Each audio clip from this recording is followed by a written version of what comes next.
Assalamualaikum warahmatullahi wabarakatuh. Saya Fahira Konita dengan NIM 0103232023 semester 1.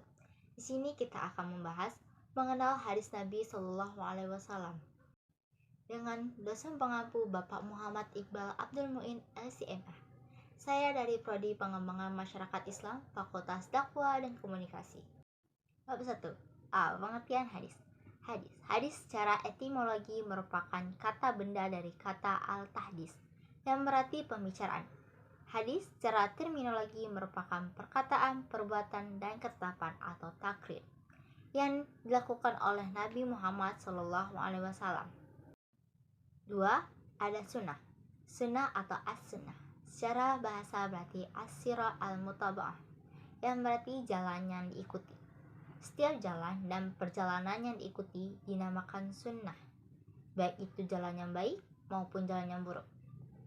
Sunnah menurut istilah para ahli hadis adalah segala sesuatu yang dinukil dari Nabi SAW, baik itu ucapan, perbuatan, persetujuan, sifat fisik, kepribadian maupun perjalanan hidup, baik itu sebelum diutus maupun sesudah diutus.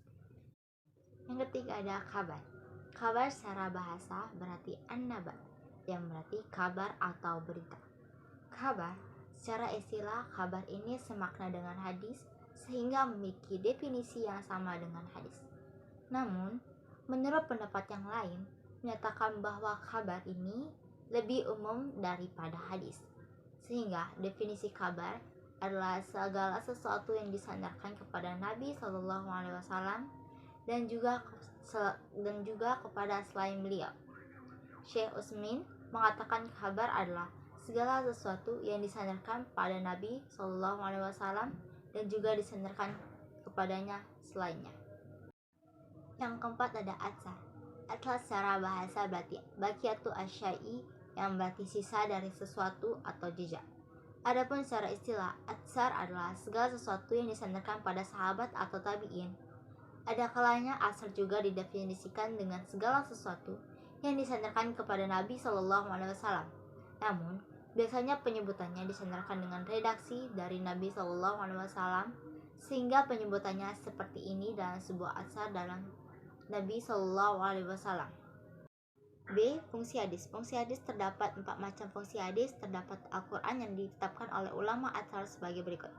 Yang pertama ada al-bayan at-takrir.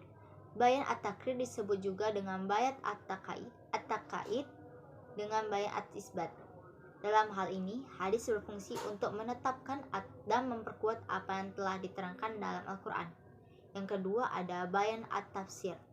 Fungsi hadis sebagai bayan at-tafsir yaitu memberikan rincian dan tafsiran terhadap ayat-ayat Al-Quran yang masih mujmal atau samar atau tidak dapat diketahui, memberikan persyaratan ayat-ayat yang mutlak, dan memberikan penentuan khusus ayat-ayat yang masih umum. Yang ketiga ada bayan at-tashri'. Bayan at-tashri' adalah mewujudkan suatu hukum atau ajaran yang tidak didapati dalam Al-Quran.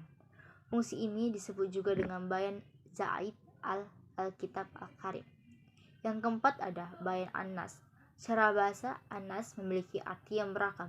Di antaranya al-ibtal membatalkan, al-ijalah menghilangkan, at-tahwil memindahkan, at-takir mengubah. Adapun yang disebut dengan bayan an-nas adalah adanya dalil syara' atau yang dapat menghapuskan ketentuan yang telah ada karena datangnya dalil berikutnya.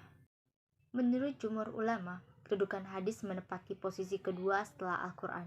Ditinjau dari segi wurud atau subutnya, Al-Quran bersifat kanti atau pasti, sedangkan hadis bersifat jani al-wurud atau relatif, kecuali yang berstatus mutawatir atau berturut-turut.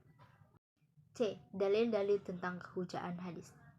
Al-Quran Al-Karim dalam surah Al-Maidah ayat 92, dan taatlah kamu kepada Allah dan taatlah kamu kepada Rasul serta berhati-hatilah jika kamu berpaling, maka ketahuilah bahwa kewajiban Rasul kami hanyalah menyampaikan atau amanat dengan jelas.